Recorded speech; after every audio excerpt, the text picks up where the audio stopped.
previous lecture we study about decision making control structures like if else if ladder, switch case, all are the conditional branching statement. Now today in this lecture we study about the unconditional branching statement, that is jumping statement, or we can say skipping control structure. Means it skips some code or some block or some line of code. That's why it is skipping control structure. In this category, go to, break and continue. These three statements, these three control statements are there. So this is the unconditional branching statement. We can also say unconditional branching statement. So in this video we study, in this lecture we study, or video we study about the go to statement. Go to, this is the jump statement. So first of all, what is go to statement? Go to, जैसा कि आप go to means एक English word है जिसका use upon go to means एक particular place पे जाने के लिए यूज करते हैं go to स्टेटमेंट का, जिसे जंप स्टेटमेंट कहा जाता है। मीन्स अगर आप कंटिन्यू, नॉर्मल फ्लो कैसा होता है कि 1 2 3 4 5 6 7, this is the normal flow. ये नॉर्मल फ्लो है, 1 बाय 1 आप आगे बढ़ रहे हैं। लेकिन अगर आपको जंप चले गए, 1 से सीधा आप 5 पे चले गए, 6 पे चले गए, 4 पे चले गए, इसे जंप कहा जाता है। तो go to statement, go to and particular location. आप गो टू, मैंने जैसे बोला आप गो टू मुंबई, आप कहाँ पे जाओगे? सीधा मुंबई जाओगे। आप क्या करोगे? बाकी जो आप 1 बाय 1 स्टेप्स जो है वो स्किप कर दोगे। This is the go to statement. Go to statement का यूज ब्रांचिंग अनकंडीशनल। अगर आप कोई प्रोग्राम बना रहे सी लैंग्वेज में और आप उस प्रोग्राम में अनकंडीशनली कंट्रोल करना चाहते हैं, then you have to use go to statement. So branching unconditionally to any part of program, किसी भी पूरे प्रोग्राम में कहीं भी आप अनकंडीशनली ब्रांचिंग कर सकते हैं using go to statement. So there are certain places where we use go to. So in some situation, in some particular questions or problems, it is necessary to use go to statement, क्योंकि ऐसी बहुत सारी situation होती है जहां पे go to statement का use करना पड़ता है। क्यों? क्योंकि एक ऐसी सिचुएशन जनरेट होती है, एक ऐसे प्रॉब्लम्स होते हैं जिसमें कंडीशंस दी हुई नहीं रहती, कंडीशंस नॉट अवेलेबल। सो आपको मजबूरी में बोल सकते हो या इंटेंशनली, जहां पे कंडीशंस अवेलेबल नहीं है और आपको ब्रांचिंग करना है, तो ऐसे केस में आपको गो टू स्टेटमेंट का यूज करना पड़ेगा। मैं एक सिंपल एग्जांपल अगर लूंगा, जैसे कि आप किसी मैंगो के ट्री पे अगर आप चढ़ रहे हैं, मैंगो ट्री पे क्लाइंब कर रहे हैं, तो उसमें नंबर ऑफ ब्रांचेस आपको मिलेगी, बट ऐसा कोई पेड़ है जो जिसके ब्रांचेस नहीं है, जैसे कि कोकोनट का या नारियल का पेड़, तो वहां पे आपको कंडीशन मिलेगी क्या? नहीं मिलेगी आपको कंडीशन। आपको एकदम सीधा चढ़ना पड़ेगा। हाँ, अब आप सीधा कैसे चढ़ते हैं? धीरे धीरे चढ़ते हैं, एक एक स्टेप से चढ़ते हैं, या सीधा जंप कर करके चढ़ते हैं, ये आपके ऊपर डिपेंड करेगा। तो गो टू स्टेटमेंट में आपको कोकोनट का ट्री याद रखना पड़ेगा, क्योंकि उसमें कोई ब्रांच नहीं होते। लेकिन आपको अनकंडीशनल ब्रांचिंग स्टेटमेंट करना है, तो then you have to use go to statement. तो मान के चलो कि बहुत ज्यादा आपने इफ एल्स का यूज किया है या लूपिंग स्टेटमेंट का यूज किया है, जिसमें बहुत ज्यादा नेस्टिंग है, लूप के अंदर लूप है, लूप के अंदर लूप है, इफ के अंदर इफ है, ऐसा बहुत ज्यादा डीपली है, और वो पूरे डीप से आपको अगर निकलना है बाहर, then go to statement can be use. So exit from some deeply nested loop, you can use go to statement. So its general format is just simply write go to and label and semicolon. आप label कुछ भी दे सकते हैं, x y z। जैसे आप register में कोई notes वगैरह लिख रहे हैं और किसी टीचर ने आपको सपोज राइटिंग करवाया, पूरा एक पेज फिल हो गया, आप दूसरे पेज पे नया चैप्टर स्टार्ट कर दिए। अब उस टीचर को याद आया कि अरे यार उसमें थोड़ा सा 2 लाइन और ऐड कर दो, तो आप लोगों का और पूरा पैक हो गया, वो पेज पूरा फिल हो गया है। तो ऐसे सिचुएशन में आप क्या करते हो, वहां कुछ ऐसा स्टार वगैरह कुछ बनाते हो, लेबल देते हो और वो दूसरी जगह पे जाके राइट कर देते हो। So this is the simple example of go to syntax. तो सिंपल आपको गो टू लेबल लिखना है और यूज करना है। So that label is a work as a identifier. Label worked as a identifier and it used to target the that particular statement. Means जो आप वहां पे स्टार वगैरह जो भी आप जैसे कि रजिस्टर में आप वहां पे कुछ ऐसा मार्क करते हैं, तो वो मार्क और दूसरी जगह आप मार्क करते हैं, तो वो दोनों मार्क जो सेम है, मैच होते हैं, तो आप बोलोगे कि नहीं यार ये वाला पोर्शन पिछला वाला ये यहाँ स्टार लगा है तो यहाँ का कंटिन्यू आगे हो रहा है। तो ये कॉन्सेप्ट है। तो लेबल वर्क करता है एज अ आइडेंटिफायर, ताकि आपका कंट्रोल वहां से आप जैसे स्टार देखोगे तो आप दूसरे स्टार पे चले जाओगे और वहां से आगे कंटिन्यू पढ़ना शुरू कर दोगे। So this is the syntax. So आपको सेमीकोलन लगाना मस्ट है उसमें, गो टू लेबल सेमीकोलन। और जब आप जहां पे भी आप टारगेट करना चाहते हैं वहां पे सिंपली आप वो लेबल लिखिए, कोलन लिखिए, लेबल एंड कोलन। आपको ये डिफरेंस ध्यान में रखना है गो टू स्टेटमेंट के सिंटैक्स में। अब वो कैसे यूज होता है ये देखिए आप। गो टू स्टेटमेंट जो है वो 2 तरीके से यूज किया जाता है, एक फॉरवर्ड और एक बैकवर्ड। तो जैसे कि मैं यहाँ पे 2 सिंटैक्स मैंने आपको लिखा के दिया हूं, जैसे syntax 1 and syntax 2। Go to label semicolon, नीचे चले गया कहां पे, वो लेबल पे। सो ये कैसा हो गया कि ये आगे की ओर जा रहा है, इसलिए फॉरवर्ड गो टू स्टेटमेंट हो गया। फॉरवर्ड गो टू स्टेटमेंट का सिंटैक्स हो गया, मींस जंपिंग 2 तरीके से होती है, एक तो पीछे आप जंप करेंगे या तो फिर सामने जंप करेंगे। तो ये सामने जंप करने के लिए फॉरवर्ड गो टू स्टेटमेंट हो गया, और अगर आप पीछे जंप करना चाहते हैं तो बैकवर्ड गो टू स्टेटमेंट, जिसे सिंटैक्स 2 है, जो वो क्या है, बैकवर्ड गो टू स्टेटमेंट है। सो एक अंदाज है, 2 फ्लेवर है जंप स्टेटमेंट के, एक सिंटैक्स 1 सिंटैक्स 2। तो यहाँ पे सिंपली सिंटैक्स 1 में क्या है, ये फॉरवर्ड गो टू स्टेटमेंट है, फॉरवर्ड यानी आगे की ओर, गो टू लेबल सेमीकोलन। जैसे ही आपने लगाया ये कहां से जंप होगा, ये लेबल, जैसे कि गो टू लेबल, तो ये सीधा नीचे आ जाएगा लेबल। तो ये जो गो टू और लेबल के बीच में जितनी भी go to label and that label means label यहाँ कोलन लगा है, यहाँ सेमीकोलन, तो सीधा ये जंप होके यहाँ पे आ जाएगा। मींस इसके बीच में जितनी भी लाइन ऑफ कोड है वो सारी के सारी स्किप हो जाएगी। तो पहला सिंटैक्स क्या बोलता है कंपाइलर को कि गो टू और jump to the statement marked as label, means यहां से वो सीधा जंप होके इधर आ गया।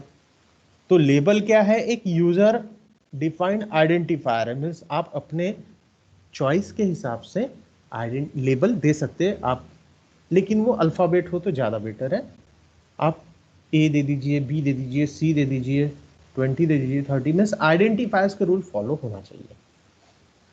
सिंटैक्स 2 में कैसा है कि लेबल कोलन फिर गो टू लेबल 1। तो जब वो नॉर्मल एग्जीक्यूशन होगा तो यहां पे क्या होगा कि लेबल 1 के बाद के स्किप होंगे, और लेबल जो गो टू लेबल दिया है सिंटैक्स 2 में, गो टू लेबल, वो सीधा जंप कहां करेगा, जस्ट ऊपर। तो फर्स्ट टाइम तो पूरे एग्जीक्यूट होंगे और उसके बाद फिर वो जंप करते जाएगा बार बार। मीन्स गो टू नीचे नहीं जाने देगा, वो बैकवर्ड, जैसे आप नॉर्मल फ्लो आए फिर से पीछे ढकेल देगा, वो फिर से आए पीछे ढकेल देगा, ये कंटिन्यू चलते जाएगा।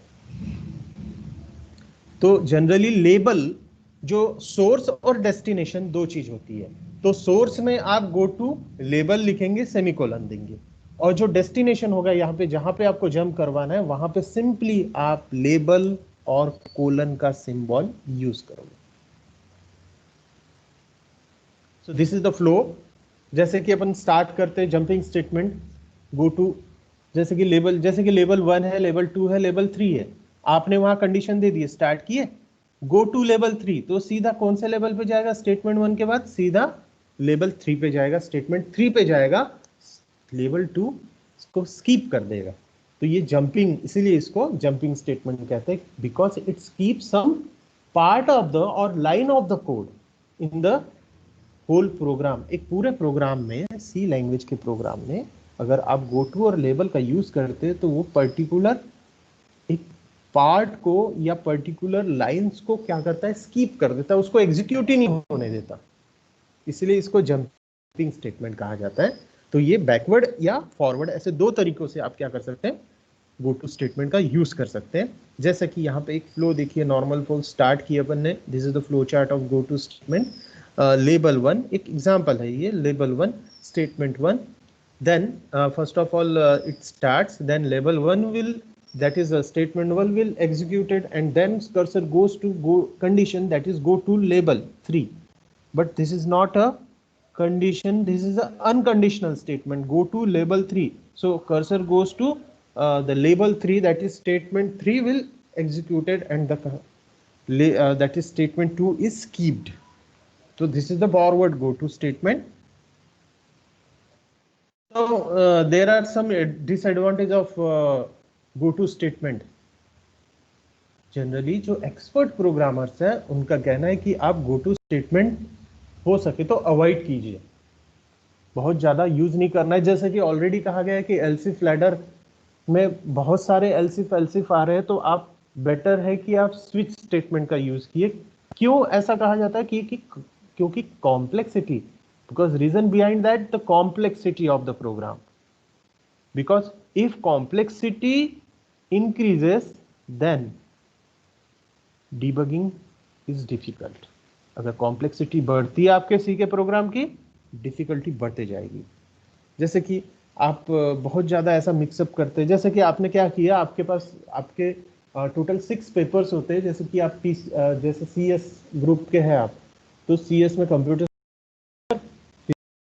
मैथ्स के, इन सभी के लिए अगर एक ही रजिस्टर बना लिए, आप सारी नोट्स एक ही रजिस्टर में लिख रहे हैं, तो क्या होगा?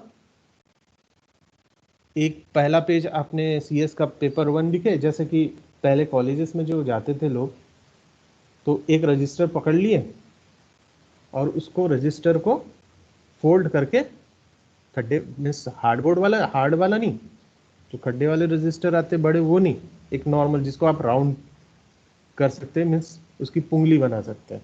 तो ऐसा रजिस्टर पकड़े, उसमें लेके घूमते हुए कॉलेज आ गए और वहां पे पहला लिखे, हाँ मैथ्स का लिखे, फिर दूसरा लेक्चर शुरू हुआ तो दूसरे पेज में मैथ्स फिजिक्स का आ गया, फिर CS का आ गया, ऐसा आप मिक्सअप करते जा रहे, तो आपको बहुत प्रॉब्लम होगी। मिस क्यों? कि कॉम्प्लेक्सिटी बहुत बढ़ गई उसकी।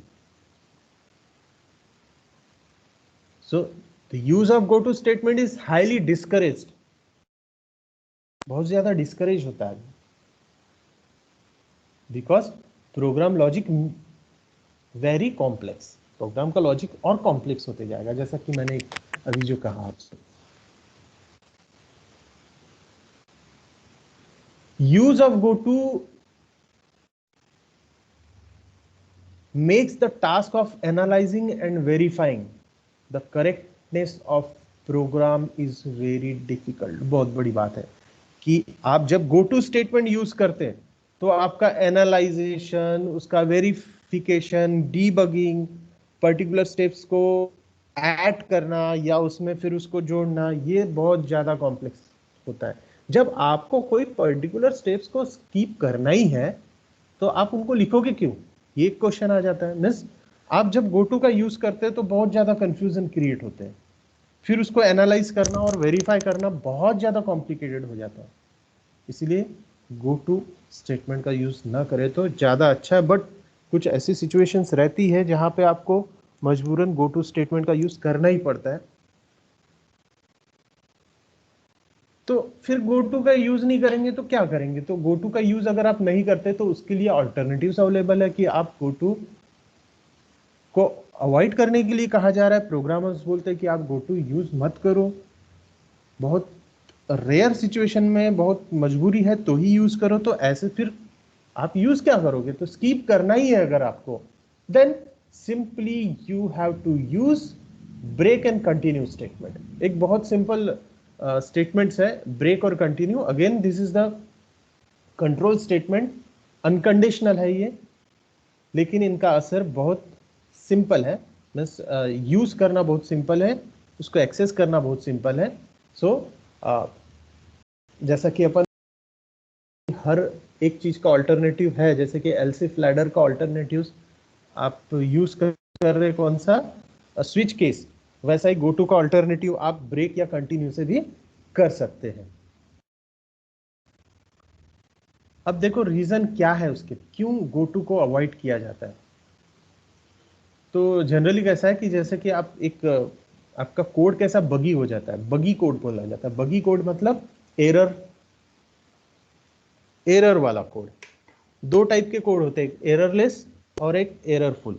तो जो एरर है, अगर आपके कोड में बहुत सारा बगी, कुछ ना कुछ कॉम्प्लिकेटेड, अब जैसे कि मैंने यहाँ पे एक एग्जांपल दिया हूं, अब ये एग्जांपल में वन फॉर का लूप लगाया, फिर उसके बाद ओपनिंग ब्रेस, फिर टेस्ट दे दिया, प्लीज गो टू टू, फिर टू पे चले गया, if test 5 then go to 3।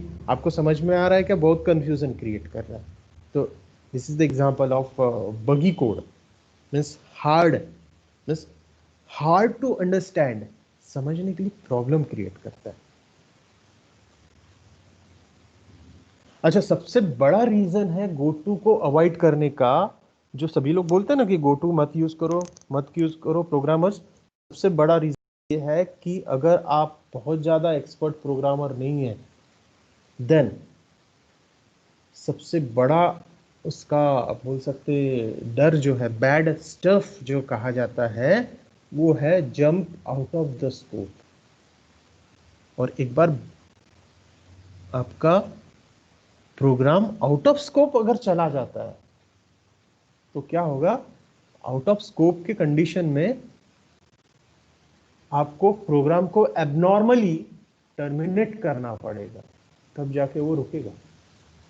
ये सबसे बड़ा रीजन है। क्योंकि जैसे आप बोलोगे ना कि प्रोग्रामर बोलते कि क्यों, एक्सपर्ट लोग बोलते कि अवॉइड करो गो टू, तो रीजन तो अपन ने देखी कि बहुत कॉम्प्लेक्स हो रहा है, ये हो रहा है, ठीक है ना, अरे हम तो एक्सपर्ट है, कॉम्प्लेक्सिटी तो चलती है, समझ लेंगे।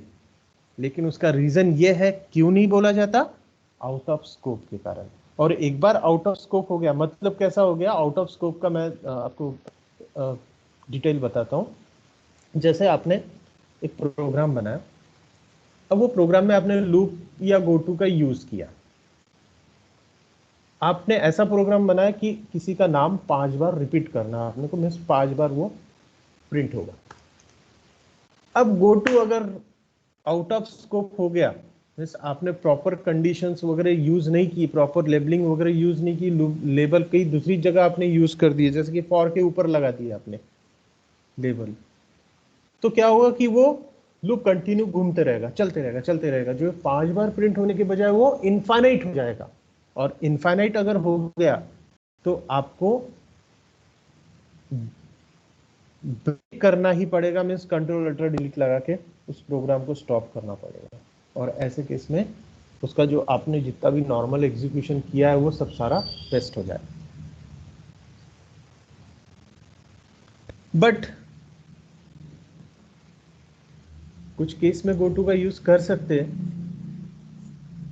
जैसे या तो फिर आप ब्रेक स्टेटमेंट का भी नेस्टिंग में यूज कर सकते हैं, जैसे ऑल्टरनेटिव में कहा कि ब्रेक और कंटिन्यू का आप यूज कर सकते हैं। So again I repeat, break sorry jump statement, that is go to statement, have two flavors, forward jump and backward jump. So this is the example of forward and backward go to statement. तो first of all forward go to statement, जैसे कि मैंने सबसे पहले label लगाया, जैसे ये syntax है गो टू लेबल सेमीकोलन और उसके बाद लेबल। तो देखो एक प्रोग्राम बना है, इसमें main two one n one किया, सेट किया, क्लियर स्क्रीन किया, एक्स कोलन, यहाँ पे लेबल लगा दिया मैंने। अब आप बोलोगे ये फॉरवर्ड है कि बैकवर्ड है, तो एक्चुअल में ये जो है थोड़ा सा गलत हुआ है यहाँ पे, मैं इसको करेक्ट करता हूँ। देखिए सबसे पहले ये जो है ये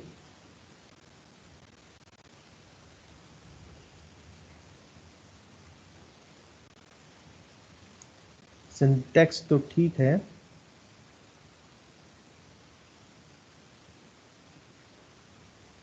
this is the example of, ये जो एग्जांपल दिया है ये है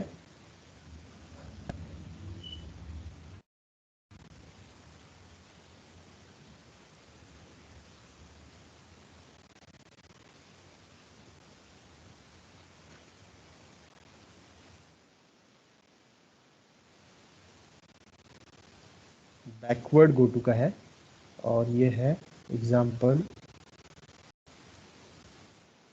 फॉरवर्ड का। सिंटैक्स को अपन हटा देते हैं क्योंकि ऑलरेडी अपन ने देख चुके।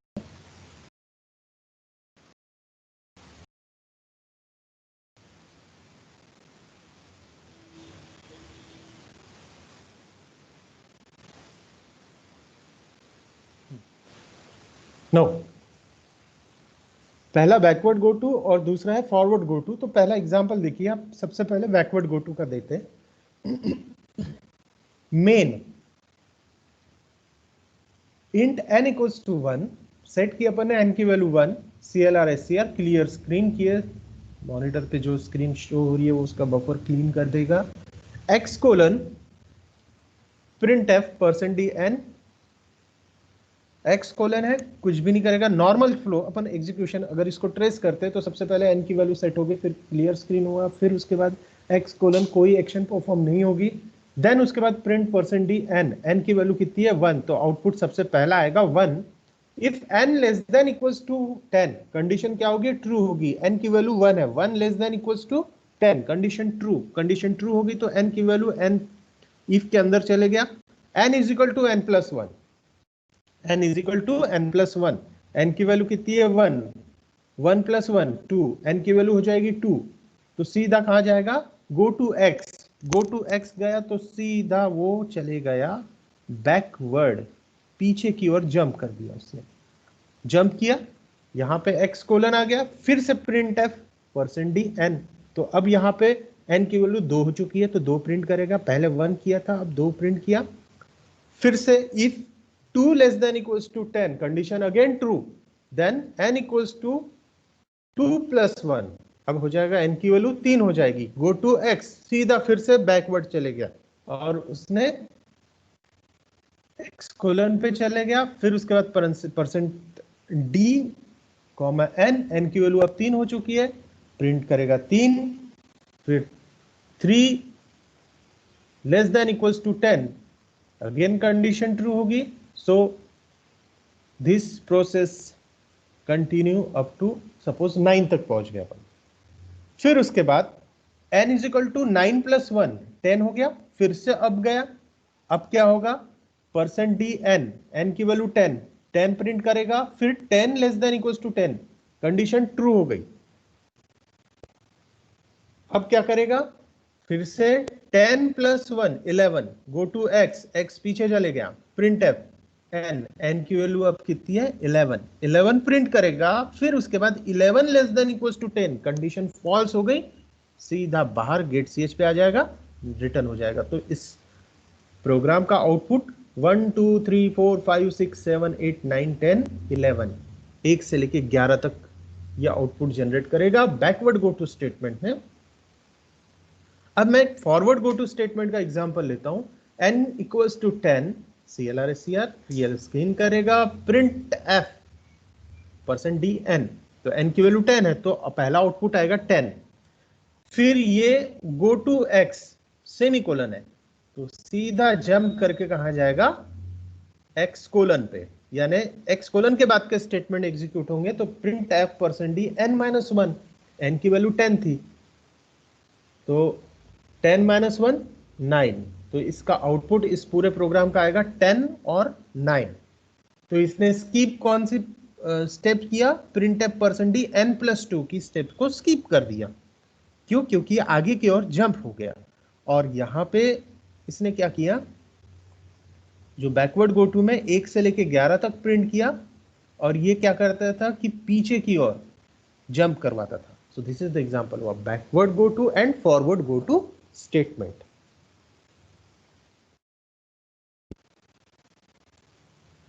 So this is all about the go to statement, that is unconditional